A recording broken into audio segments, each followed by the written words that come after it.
नमस्कार दोस्तों। तो आप सुन रहे हैं मुंशी प्रेमचंद्र की लिखी कहानी विध्वंस। जिला बनारस में बेरा नाम का एक गांव है। वहां एक विधवा वृद्धा संतानहीन गोंढीन रहती थी जिसका नाम भुनगी था। उसके पास दूर भी जमीन न थी पर न रहने का घर ही था। उसके जीवन का सहारा केवल एक भाड़ था। गांव के लोग प्राय एक बेला, चबेना या सत्तू का निर्वाह करते ही हैं, इसलिए भुनगी के भाड़ पर नित्य भीड़ लगी रहती थी। वह जो कुछ भुनाई पाती वही भून या पीस कर खा भी लेती और भाड़ी की झोपड़ी के एक कोने में भी पड़ी रहती थी। वह प्रातःकाल उठती और चारों ओर से भाड़ झोंकने के लिए सूखी पत्तियां बटोर लाती। भाड़ के पास ही पत्तियों का एक बड़ा सा ढेर लगा रहता था। दोपहर के बाद उसका भाड़ जलता था, लेकिन जब एकादशी या पूर्णमासी के दिन प्रथानुसार भाड़ न जलता या गांव के जमींदार पंडित उदय भानु पांडे के दाने भूनने पड़ते, उस दिन उसे भूखा ही सोना पड़ता था। पंडित जी भी उसे बेकार में दाने ही ना भुनवाते थे। उसे उनके घर का पानी भी भरना पड़ता था और कभी कभी इस हेतु से भी भांड बंद रहता था। वह पंडित जी के गांव में रहती थी, इसलिए उन्हें उससे सभी प्रकार की बिगाड़ लेने का अधिकार था। उसे अन्याय नहीं कहा जा सकता था। अन्याय केवल इतना था कि बेकार सूख ही लेते थे। उनकी धारणा यह थी कि जब खाने को ही दिया गया तो बेगारी कैसी।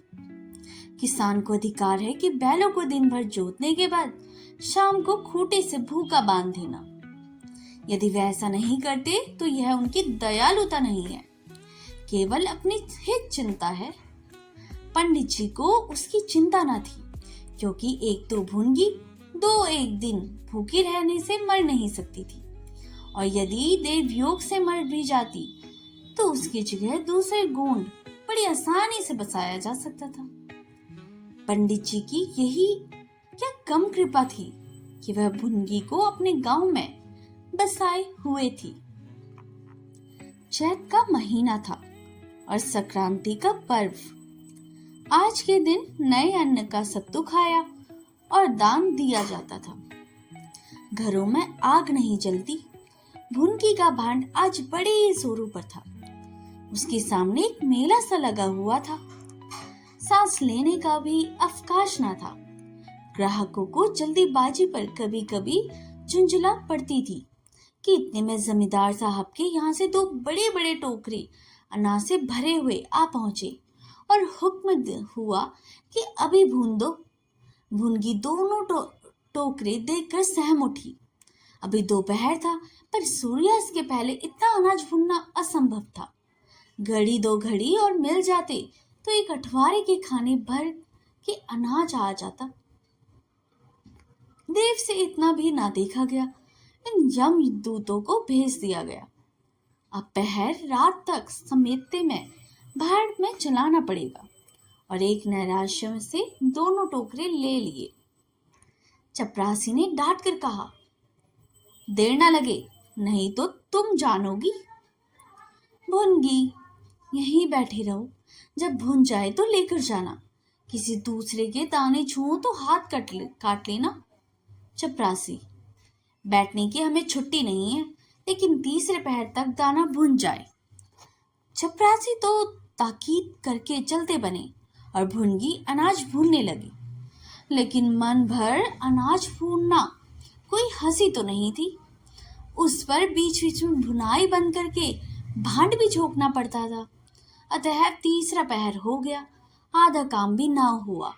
उसे भय हुआ कि जमींदार के आदमी आते होंगे, आते ही गालियां देंगे, मारेंगे।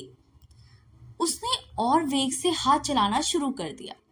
रास्ते की ओर ताकती और बालू नान में छोड़ती जाती थी, यहाँ तक कि बालू ठंडी भी हो गई। सवेरे निकलने लगे। उसकी समझ में ना आता क्या करे। ना भूनते बनता था, ना छोड़ते बनता था। सोचने लगी, कैसी विपत्ति है। पंडित जी कौन मेरी रोटियां जला देते हैं, कौन मेरे आंसू पोंछ देते हैं, अपना रक्त जलाती हूँ, तब तक कहीं दाना मिलता है, लेकिन जब देखो खोपड़ी पर सवार रहते हैं। सेना की उनकी 4 अंगुल धरती से मेरा निस्तार हो रहा है। क्या इतनी सी जमीन का इतना मोल है?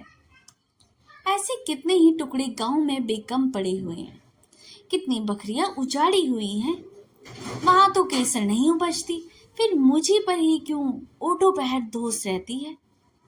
कोई बात हुई तो यह धमकी मिली कि भांड खोद कर फेंक दूंगा, उजाड़ दूंगा।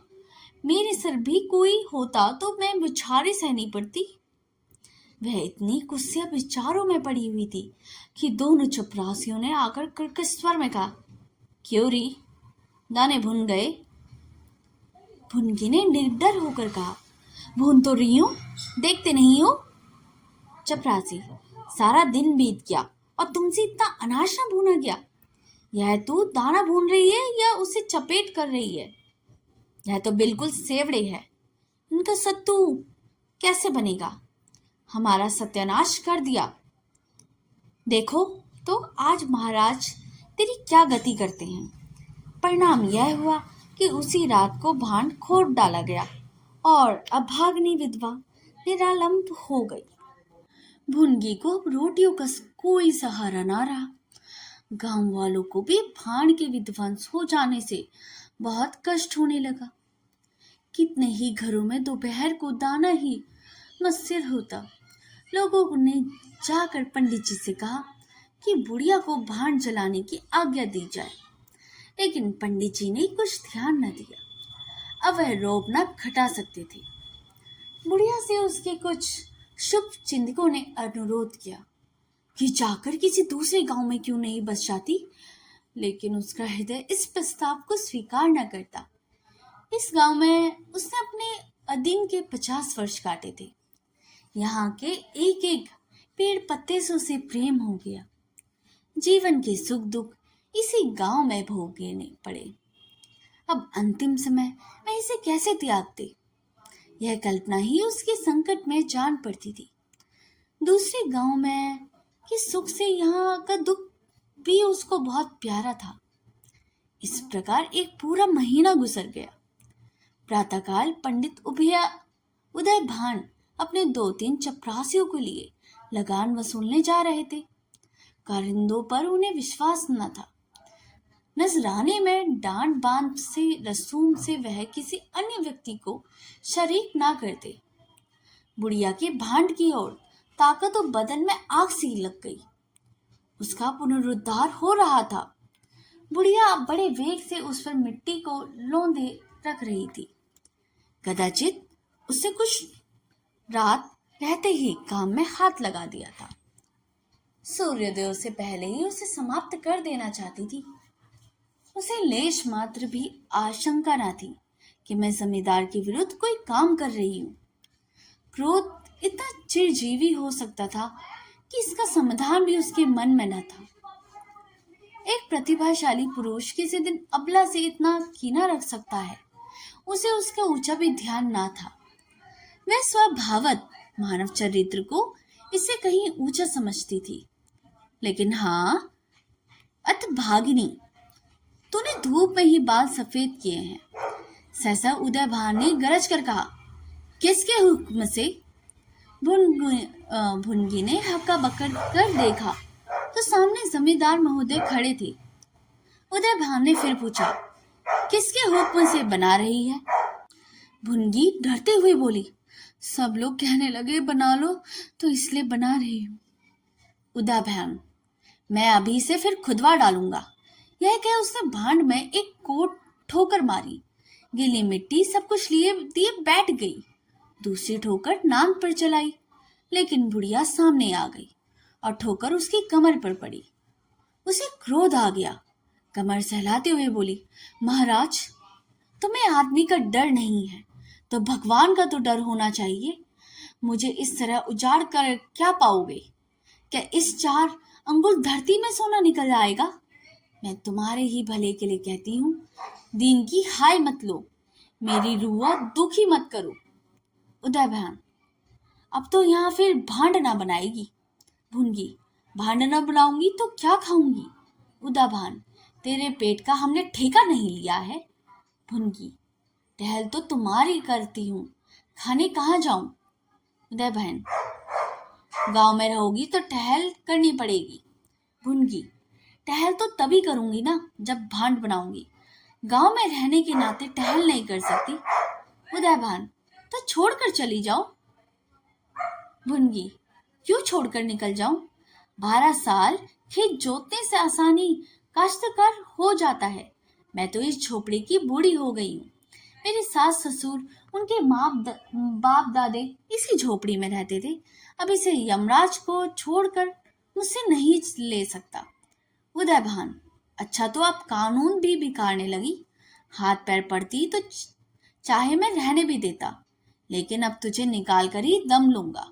चपरासी हो, अभी जाकर इसकी पत्तियों के ढेर में आग लगा दो।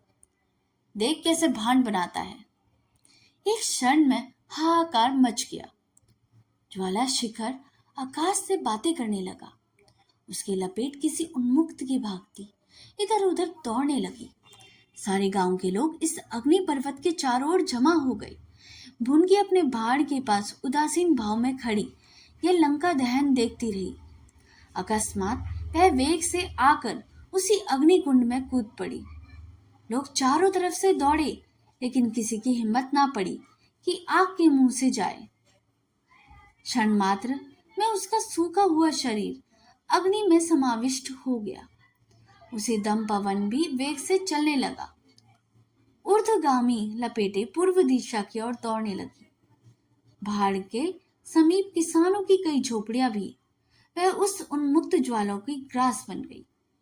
इस भांति प्रोत्साहित होकर लपेटे और आगे बढ़ी। सामने पंडित उदयभान की बखार थी, उस पर झपटी। अब गांव में हलचल पड़ी। आग बुझाने की तैयारी होने लगी, लेकिन पानी की छूटे ने आग पर तेल का काम किया। ज्वालाएं और भड़की और पंडित जी के विशाल भवन को दबोच बैठी। देखते ही देखते वह भवन की उस नौका की भांति तो उन्मुक्त तरंगों के बीच में झकोरे खा रही थी। अग्नि सागर में विलीन हो गया और गंधर्व स्वनी जो उसकी भस्मावेश में प्रविष्टि होने लगी, भुनगी के शोक में विलाप से अधिक कर्णकारी थी। तो दोस्तों, यह कहानी यहीं पर समाप्त होती है। मुंशी प्रेमचंद द्वारा लिखी गई यह कहानी विध्वंस, जो एक विधवा गोंडीन भुनगी के जीवन पर आधारित है। वह बनारस के बीरा गांव में रहती है। वह भांड चलाकर और अनाज भूनकर अपना जीवन यापन करती है। गांव के लोग, विशेषकर जमींदार पंडित उदयभान पांडे, भुनगी का शोषण करते थे। एकादशी और पूर्णिमा के दिन जब भुनगी का भांड बंद रहता था, तब भी जमींदार उसे अपना अनाज भूनने के लिए मजबूर करता रहता था। एक दिन जमींदार ने बहुत सारा अनाज भूनने के लिए दे दिया और भुनगी को बहुत देर तक काम करना पड़ा। थकी हुई भुनगी जब आराम करने की कोशिश कर रही थी, तो जमींदार के आदमियों ने उसे डांट डपट कर काम करने को मजबूर कर दिया। अंत में भुनगी अपने भांड में ही आग लगा लेती है और खुद भी जलकर मर जाती है। भुनगी का भांड, जो उसकी आजीविका का साधन था, उसका भी शोषण किया गया। भुनगी के साथ होने वाले अन्याय और जमींदारों के अत्याचारों का इस कहानी में अच्छी तरीके से बताया गया है कि जमींदार किस प्रकार गरीबों पर अत्याचार करते थे, जिससे अंत में जो भुनगी का क्रोध था उसके आत्मदेह में प्रकट हो जाता है और भुनगी उसी आग में जलकर मर जाती है। अगर आपको ये वीडियो पसंद आई हो तो इसे लाइक, सब्सक्राइब और शेयर करना ना भूलिएगा। मिलते हैं अगली कहानी में, तब तक के लिए धन्यवाद।